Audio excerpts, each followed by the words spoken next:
Саламатсыздар ма, құрметті көрермендер? Егер хабарды толық білгіңіз келсе, біздің арнамызға жазылуды және де бір ғана лайк түймесін басуды ұмытпаңыз. Қазақстан президенті Қасым-Жомарт Тоқаевтың қатысуымен парламент палаталарының бірлескен отырысы басталды.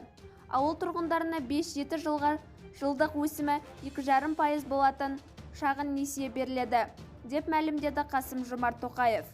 Биыл тағы 1,5 мыңнан астам жобаға бюджеттен 143 миллиард теңге бөлінеді. Мен сайлау алдында ауылдағы кәсіпкерлікті дамыту қажеттігі туралы анық айттым. Бұл маңызды міндеттің бірі.